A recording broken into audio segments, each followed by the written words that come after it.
श्री राम, जय श्री राम। भारत के प्रधानमंत्री माननीय श्री नरेंद्र मोदी जी कल्याण में तीसरी बार पधारे हैं। आपकी गरिमामयी उपस्थिति का इस आयोजन को, इस महाविजय संकल्प सभा को लाभ हुआ है। हम सभी भाग्यशाली महसूस करते हैं और आपको साभार नमन करते हैं। कल्याण भिवंडी वासियों की ओर से मैं मानसी आपका हार्दिक स्वागत करती हूं। हम सबका एक ही नारा, मोदी परिवार तालियों की गूंज के साथ तथा जय जयकार के साथ हम इस पल को सजाएंगे। भारत माता की वंदे, बोलो जय श्री राम। छत्रपति शिवाजी महाराज की जी की मूर्ति प्रदान करके स्वागत करेंगे महाराष्ट्र के मुख्यमंत्री माननीय श्री एकनाथ शिंदे जी। भारत के प्रधानमंत्री माननीय श्री नरेंद्र मोदी जी इस सम्मान का स्वीकार करें।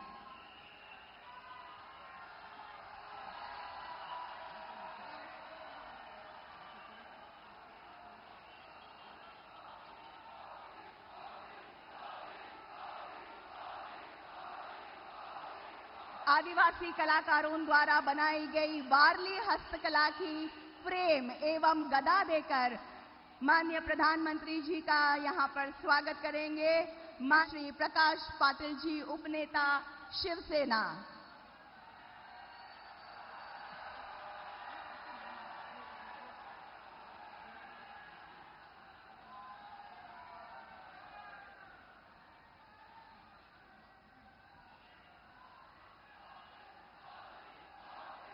जी ठाणे ग्रामीण जिलाध्यक्ष श्री मधुकर मोहपे जी, भिवंडी जिलाध्यक्ष श्री को आज भी एक मिसाल के रूप में कायम है।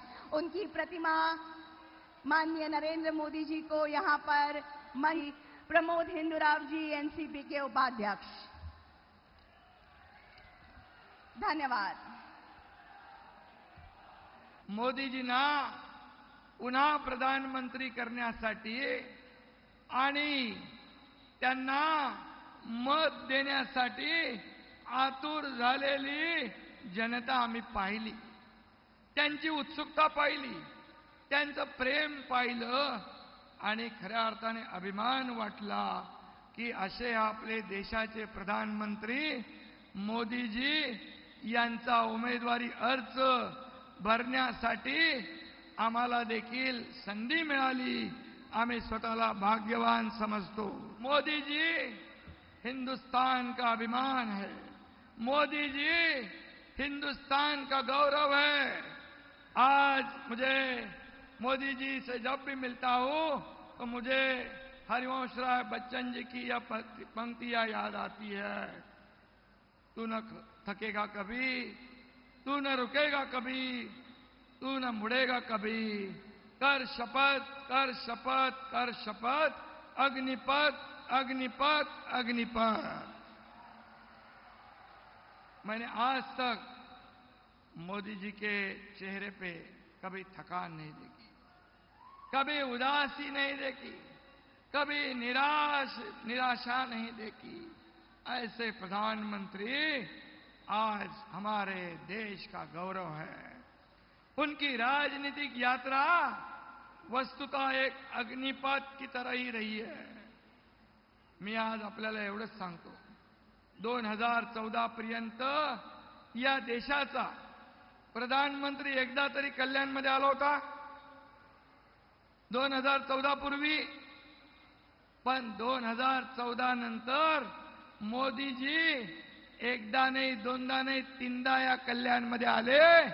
हे आपल्या सगळ्यांचं भाग्य आहे, हे भाग्य आहे।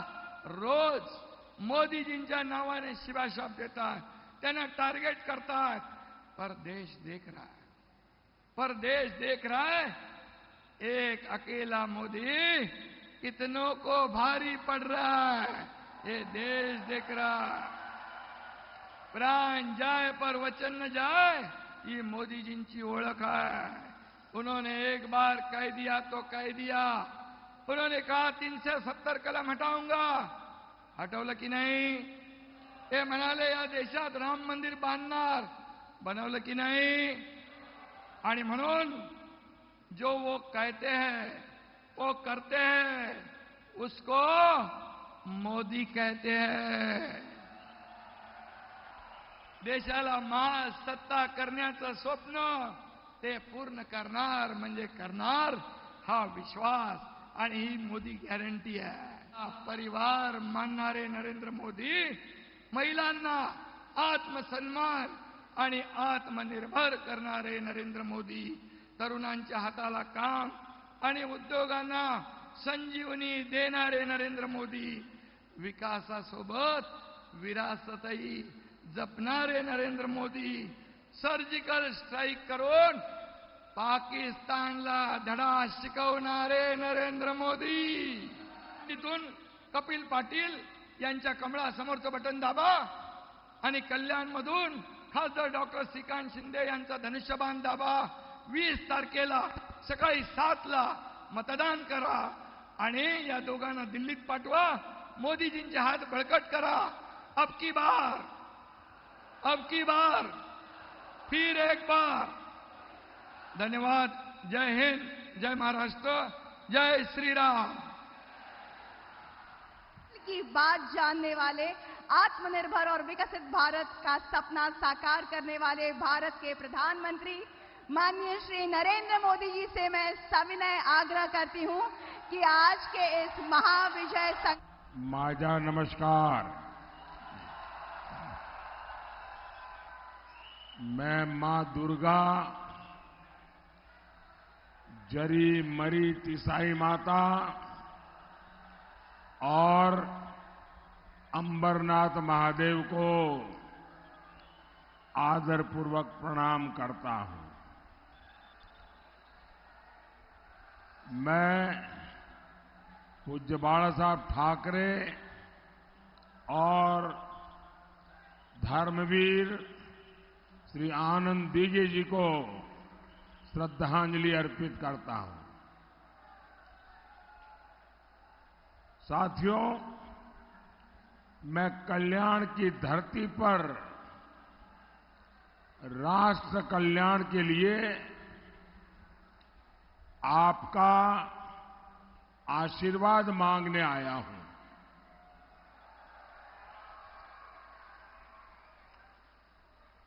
राष्ट्र का कल्याण, गरीब का कल्याण, मैं गर्व के साथ कह सकता हूं कि आज के राजनीतिक माहौल में ये मुख्य कसौटी का केंद्र बना है. देश पहली बार 25 करोड़ मेरे गरीब भाई बहनों को गरीबी से बाहर निकलते देख रहा है. पहली बार हर गरीब के लिए पक्के मकान बनाने का पुरजोश काम चल रहा है. पहली बार हर घर को नल से जल मिले, ये अभियान सफलता की नई ऊंचाइयों को छू रहा है. पहली बार गरीब के पास बीमारी में मुफ्त इलाज के लिए गारंटी कार्ड है और गरीब के बेटे की सरकार ने गरीब को सबसे बड़ी प्राथमिकता दी है. साथियों, मुझे इसके बाद मुंबई के कार्यक्रम में पहुंचना है. माननीय मुख्यमंत्री जी भी वहां रहना चाहते हैं और इसलिए उनको बीच में से निकलना होगा ताकि वो वहां पहुंच पाए. तो मैं शिंदे जी को प्रार्थना करता हूं, आप निकलिए, मैं यहां संभाल लूंगा.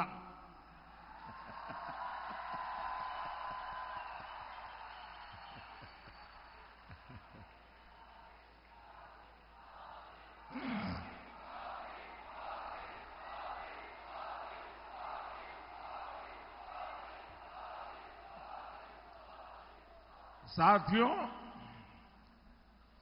आज पहली बार भारत में हम एक नया आत्मविश्वास देख रहे हैं। भारत आज छत्रपति शिवाजी महाराज की प्रेरणा से बुलंद हौसले के साथ बड़े लक्ष्य तय कर रहा है। सरकार बनने के बाद पहले 100 दिन में क्या काम करना है, कौन से फैसले लेने हैं,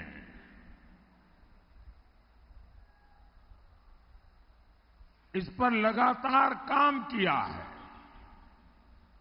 ऐसा नहीं कि अब सरकार बन गई, चलो मालाएं पहनते घूमते फिरेंगे। आज जितनी मेहनत करता हूं, उतनी ही मेहनत 4 जून के बाद भी जारी रहेगी।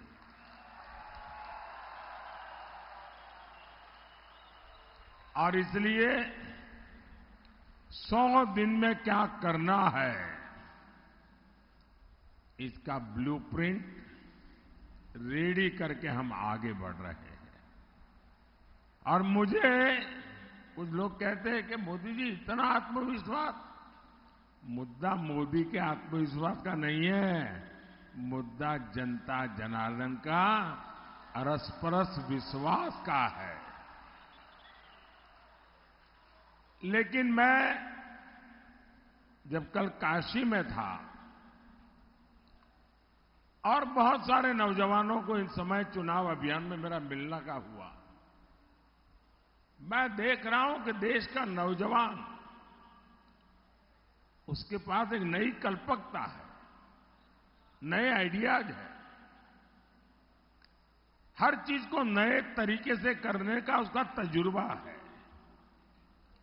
और इन दिनों जो मेरी उनसे बातचीत हुई है, तो मैं बहुत प्रभावित हुआ हूं। अब मैं कोई लाखों नौजवानों के साथ तो बातचीत करना संभव नहीं हुआ मेरे लिए, लेकिन मैं देश के युवाओं को एक पर्सनल रिक्वेस्ट भी करना चाहता हूं, आग्रह भी करना चाहता हूं। क्योंकि इन दिनों जो मैं नौजवानों को मिला हूं, उन्होंने मुझे बहुत अच्छे सुझाव दिए हैं। तो मेरा मन करता है कि जो मेरा 100 दिन का विजन है, इसको मैं 125 दिन का पीरियड तय करूं। और जो 25 दिन नए मैं जोड़ रहा हूं, मैं चाहता हूं कि मेरे देश के नौजवान, उनके मन में जो ख्याल आए वो मुझे भेज दें। मैं उसमें से छांट करके ये 25 दिन बढ़ा करके मैं उसमें उसको शामिल करना चाहता हूं। क्योंकि मैं मानता हूं कि अब देश जिस तेजी से आगे बढ़ रहा है, हर पल नया विश्वास, नए सपने, नए संकल्प। और इसलिए मुझे पक्का विश्वास है कि देश के नौजवान मुझे वो सुझाव देंगे जो नॉर्मली हम लोगों की सोच में नहीं होते हैं, उसमें नयापन हो, भविष्य के लिए नक्कर बातें हो। और मैं चाहता हूं कि मैं इन युवाओं को लेकर के उनके विचारों के लिए 100 के दिनवा मेरा टाइम टेबल तो है ही है, अतिरिक्त 25 दिन का टाइम टेबल, उस दिशा में मैं सोच रहा हूं। मतलब कि करीब 4 महीने मैं बहुत तेजी से ऐसा फाउंडेशन तैयार करना चाहता हूं जिसके कारण मेरा 2047 का जो लक्ष्य है ना, वो और निकट भास आने लगे।